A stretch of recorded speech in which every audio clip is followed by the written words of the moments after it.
You have arrived to, from idea to asphalt, how to influence a Seattle Department of Transportation project. It's not where you intended to be. Go upstairs and go to one of the other ones if you can get in. Somebody just told me they're pretty crowded. So this one is about if you've ever wondered how a street project goes from concept to construction. This workshop will demystify SDOT's project pipeline and show you when and how to plug in as a community advocate. And we have here with us Cecelia Black, who, as you can see, is a wheelchair user and community organizer at Disability Rights Washington, where she works with non-drivers and people with disabilities to fight for transportation justice. Outside of DRW, Cecelia is a member of Sound Transit Citizen Accessibility Advisory Committee, Seattle's Planning Commission, which I used to serve on, we were just talking about that, and Be Seattle's Board of Directors. By the way, I'm David Goldberg. I'm a board member for Seattle Neighborhood Greenways. I was supposed to say that and I always forget. Tom Lang has been organizing the community to make our streets safer since 2017. He helped lead the Green Lake and Wallingford Safe Streets effort to improve the Green Lake repaving project. Yahoo, I personally want to thank you for that. Then moved north to Licton Springs and helped lead Northwest Greenways through the pandemic and co-founded the Aurora Reimagined Coalition. Despite moving farther north to Shoreline, where he helped start Urbanist Shoreline, he is still actively involved in Northwest Greenways and enjoys biking with his young daughter every morning. I don't know who's starting off here.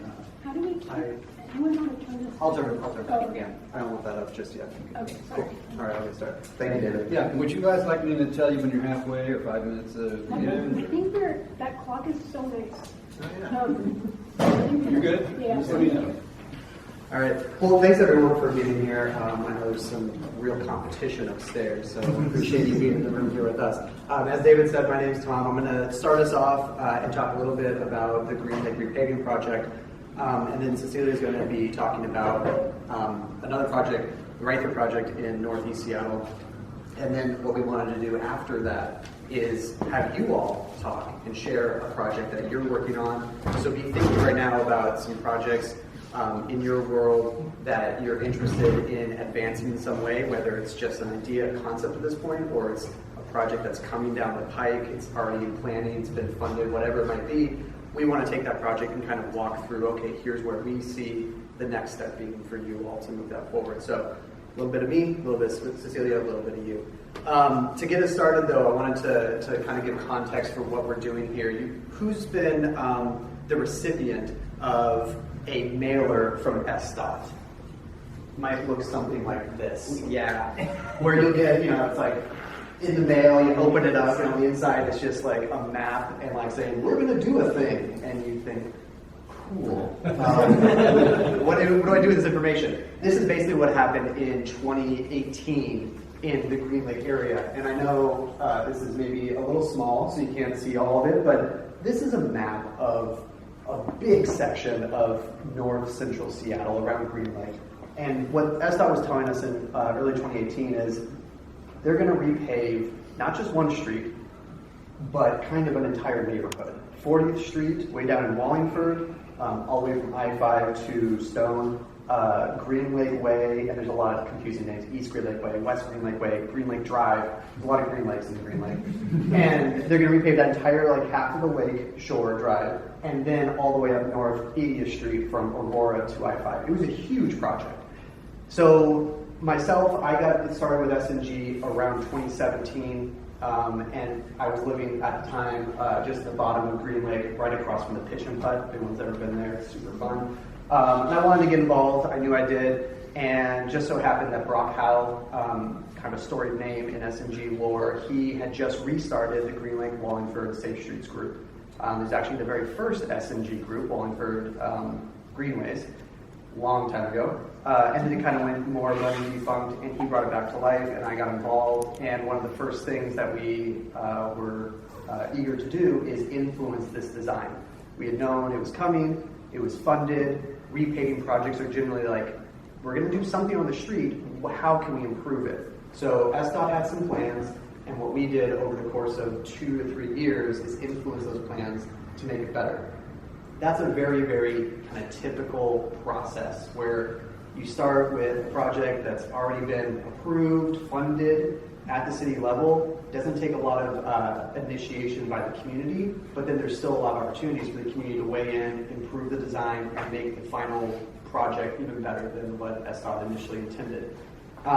In contrast, before I get further along, in contrast, Cecelia is going to talk about a project that was not intended. It was initiated by the community. It was really pushed forward by the community with some political support, and then the process, the design process, the timelines, and the community engagement looked very different from what I'm going to be walking through with this kind of typical repaving project. So what I wanted to walk through first is SDOT design milestones. Raise your hand if you've heard of 30, 60, 90% design. So it's something that you'll hear maybe, but the typical person who goes to an open house for a project, you might not know like what 30% design means. They're not going to tell you really because they don't want to bore you with the details. It's pretty important to know what point the project is at. If it's at 30% design, there's still a lot of opportunity to influence it. If it's 60, good luck. Not to say it's not possible, but good luck. At 90%, it would take an act of the mayor to change that, and that's happened quite a bit actually. But what I want to talk about is kind of walking through the 30, 60, 90 and what that looked like in our particular situation in 2018 in Green Lake. So at 30%, you'll see a lot of big ideas, not a lot of details, and that's very intentional. At this point, SDOT's going to go out and do open houses. They're going to be asking for community input, not on what do you want to see on the street, but what are your problems on the street? What are the challenges you face as a community? What are your priorities? What are your needs? So they're asking for these big ideas. They have big questions. They're going to put down some like big ideas like, oh, we want to have a traffic light at this intersection where there currently isn't one. If you can remember way back in the day, by the pitch and putt, this is where this picture is showing. Right at the south end of the lake, there was just an unprotected left turn, a lot of crashes. I heard quite a few, actually in an apartment like right in front of that intersection. I heard a lot of screeching, a lot of problems. So when we heard they're going to improve it, and this is one of the very early design ideas that they put forward at 30% design, we said, that's great. That's great. And actually a lot of what they had proposed at 30% looked really great. You can see the very general kind of vague cross-section here where they have bike lanes where there weren't any before, protected bike lanes. It's going to be a good project, an improvement. So we thought this is great, but there are some places where we can influence the design. And one of those places is at the famous five-way intersection. It's not actually a five-way intersection, by Starbucks. If you're walking to the Green Lake Community Center where the pool is, and there's a Starbucks and like this weird kind of five-way intersection. It's not actually. This is where we thought this is how we can improve the design. Square up the intersection. And at this point, the SDOT's still going out and doing community input sessions, open houses, but behind the scenes, what you won't see is the work that Green Lake Wallingford Safe Streets was doing, talking with SDOT, going to meetings at Seattle Municipal Tower, talking to the SDOT designers in their office, behind doors, giving them ideas, kind of seeding the idea in their heads. Here's one way you can improve this five-way intersection where arguably there's not a lot of accidents, not a lot of collisions happen in the intersection because everyone moves so slowly, but it's still such a high pedestrian area that it needed improvements. A lot of cars move through every day. So what we suggested is square up this intersection, which at that point in the city was not very common. And this was the initial plan they had. Keep this in mind, keep this like view in your head. I'm going to show you how it changed over the course of the process. What does square up mean? Yeah, so it's kind of hard to, well, actually, no, you can see it here. If you were coming in at the bottom of this intersection and looking straight ahead, you're looking right at the Starbucks sidewalk. But does that mean I have to make a left to go that way? Do I make a right to go here? Well, another right? Like what does a right turn mean? Was a straight? If you square it up, it makes it much clearer that when you come into that intersection, you go straight forward, or you turn left, or you turn right. There's no this like, am I doing a hard right or a soft right kind of thing. So one thing we did in the process of influencing between 30 and 60% design is gather community support. We saw the initial designs from SDOT. It wasn't bad. There was some room for improvement, but overall we were really excited about the project. However, the project had a lot of things to do with parking, taking parking away, moving parking around, and most importantly, putting in a two-way protected cycle track along Green Lake was a big change, and there were a lot of folks in the neighborhood who said, we don't want any of this junk. Don't waste money on it. So what we did was, as a neighborhood group, we organized community members to support it, sign petitions, basically tell SDOT, tell the city, this is a great project, let's keep going, and here's 5 ways we can improve it and make it even better. And while we did that is we organized for Bike Everywhere Day, or Parking Day, a little pitch and putt kind of setup game thing by the Kid Valley, which is near the intersection at 50th and Green Lake Way. That's me and my son. Oh, yeah. It's been so long. I told you happy birthday. I was shocked to see it. So this is the kind of stuff that you won't necessarily see when you think about 30, 60, 90, but this is what we're doing behind the scenes to gather community support, to get people aware of the project and supportive of the project. Parking Day and Bike Everywhere Day were 2 things we did that summer into fall. And that gets us to 60% design, where you start to see the details. And one thing that I've heard from planners, I'm not a planner, I don't know exactly all these, I'm not an engineer, I don't know how it works, but what I've been told is when they get to 60% design, they're done. They don't want to change the design anymore. They basically are expected to have the design ready to roll and construction at 60, and getting to 90% is really where they do a few tweaks here and there. At 90, it's 100. There's no more changing after 90. The whole idea of 90 is that you're not going to touch it ever again. So 60% is where they're saying, okay, here's our plan for these big ideas put into actual implementation with details. Roll plots, you can see roll plots here, or this, that's really hard to see that, it's very light colors, but this is a table of speeds and delays for vehicles at the intersection of 50th and Green Lake. So you get into the technical stuff here. If you are so lucky that you get involved in one of these projects and you're working with SDOT and you get some of their behind the scenes engineering paperwork, roll plots and speed tables and things like that, this is what you'll be working with, and this is what they use to justify their designs. So this is what we have to also use to justify improvements to those designs. Won't get into the details, but this is the kind of stuff that we were working with behind the scenes. While at 60% design, we were able to encourage them to improve on their initial design at this 5-way intersection, Starbucks intersection by Green Lake, to go from a big old messy open concrete area to a very pronounced kind of bulb out sidewalk. And it's kind of washed out here, but you can see it's sticking out a lot more than it was in the initial design that they had kind of just drawn onto the paper. This is what it actually looks like today. So it's a much better, it's a huge improvement. You squared up the intersection completely, where now if you pull in here, you're looking straight across to that intersection side. A left turn is clearly a left turn. So this is the kind of thing that we were doing behind the scenes, talking with SDOT, encouraging community members to write in, putting articles in Wallyhood, our local neighborhood paper. The Urbanist ran a piece for us. All the things that you kind of typically expect to see, those all happen after we've already engaged with SDOT at 30% design, figured out what their priorities are, what their challenges are internally, work with that to improve the design, and then gather the community support to make that happen.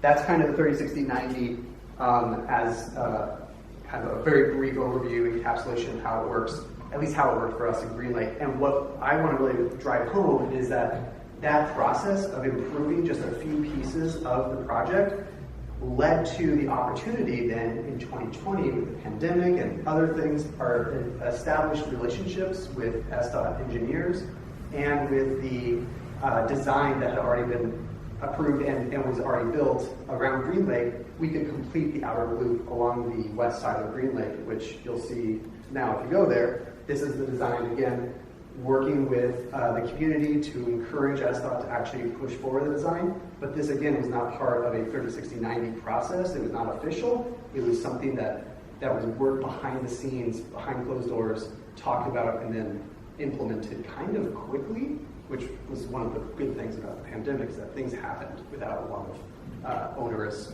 process. So that's the one, I think, great upshot of our very long process of working with the city on the Green Lake and Wallingford repaving project. So we'll take questions at the end, of course, and we want to hear about your projects, but I'm going to turn it over to Cecelia now. She's going to talk about this project. Well, thank you. So yeah, Tom talked about a project that is already in Asphalt's plans. So I want to talk about a project that is not on Asphalt's radar and how to really get that in front of SDOT and City Council. This is also a much smaller project, so just different scale and pace of planning and organizing. So this is a picture of 95th and Lake City Way and Northeast 95th. For anybody that doesn't know, that street with that area, Lake City Way, high-speed arterial, lots of traffic, multiple lanes, no crosswalks. And 95th, it operates like another high-speed arterial. I'm not sure what the speed limit is.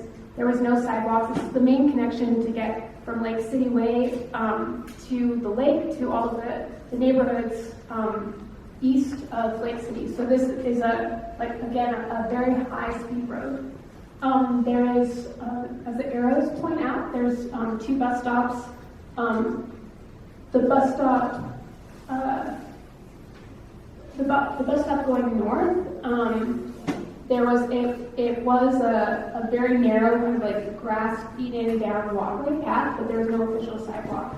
And then going up 95th, 3 blocks is Ryder, which is a youth center for people with disabilities, and there was no sidewalks on either side. One side was just full of blackberry bushes.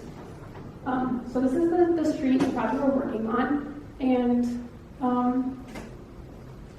before I'm gonna just play a little video, but this was really a student named Charlie's campaign. TRW was really lucky to support it. I have a little news clip of the final, victory accomplished sidewalk, but I think that it does a good job at just letting Charlie tell a little bit of his story.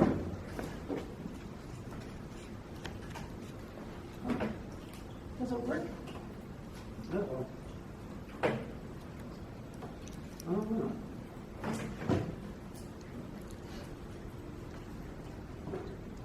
I don't think there was a video. Oh, so frustrating. Oh no. Oh, well, did not upload as a link, but just so for, to describe Charlie, Charlie was a high schooler, low vision, and he had to walk along. He took the bus every single day from Capitol Hill to Ryder. He had to walk along this, try to find a bus stop, walk up to Ryder with the blackberry bushes, and there's another clip too to really give you a feel of just how dangerous this road is. What Charlie did was he started with a letter writing campaign, and he worked with the other youth at his school to really get this on the Ryder board radar and really get the support of Ryder.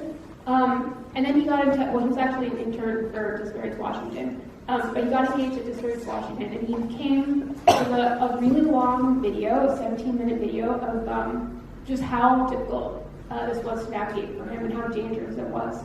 And so with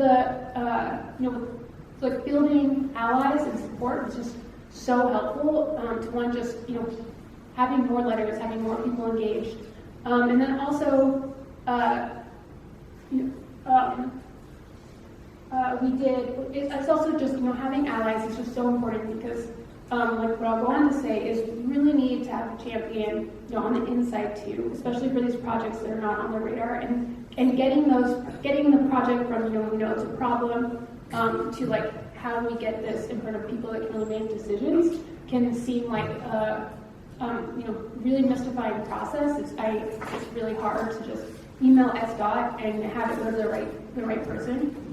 But what is so important is Charlie has one and obviously very compelling story. It is just so frustrating and horrifying to see a bus network that's connecting a school of youth with disabilities and just how dangerous it was. And for Charlie and I think other students that relied on this bus stop, they needed one of the counselors at Ryder to walk them to the bus stop every single day, and that is really limiting for students to be, can't be independent, but also, that's a lot of staffing that Ryder needs to make sure that everyone is, able to access all their services.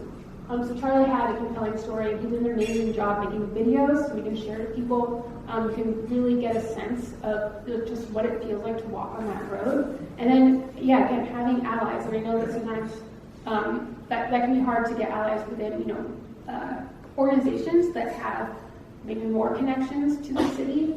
But even if there's not just Lyrics Washington and SNG, we're learning like how powerful and organized SNG is.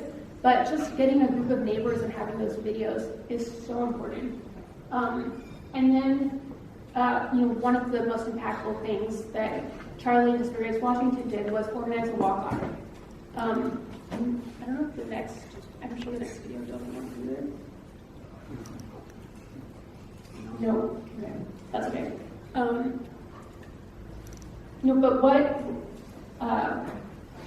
the walk on it, with Charlie's stories and Charlie's videos, we send them to city council, to the legislative aides, and again, like having a compelling story. And maybe you don't have a disabled youth that is like really impacted, but thinking about, if there was an accident that hopefully didn't happen, if there's lots of kids, if there's a school, if there's an apartment building, just really thinking of how to tell that narrative. And so it really put it on city council, on your district representative, because it looks really bad for the city to be neglecting these groups of people that can't navigate safely. And so for the walk audit, one of the most helpful things of the walk audit is we had Brian Dodery, who from SDOT, and he came and he got to experience these awful 3 blocks, and he really became a champion with inside SDOT and helped navigate the process. Again, this is not on the pedestrian master plan, this is not on any immediate funding list, and so that was critical. And what he did was he helped find money somewhere to fund the first planning stage of the sidewalk. We also, I can't remember if they came to the walkout or not, but we contacted Councilmember Warris's office, got her aides to really understand this problem, and again, we had a compelling story. And so we had Councilmember Warris, after that we had a funded first stage of the planning stages of this project, that really showed that there was funding. It really turned the project from just an outside campaign to a proposal that the city could go on and fund easier. And so that was really instrumental. I know that that study is probably not going to get the most attention because the second part of this was having Councilmember Juarez get the money in the budget, which I don't know how many people have been involved in the budget process. It is like a grueling month or two of really advocating for your project, writing letters, and so it was just so critical to have her support and have her put this in a budget line item on the bottom. It's just a clip of people that read the budget every year, but a clip of what it looked like in the budget.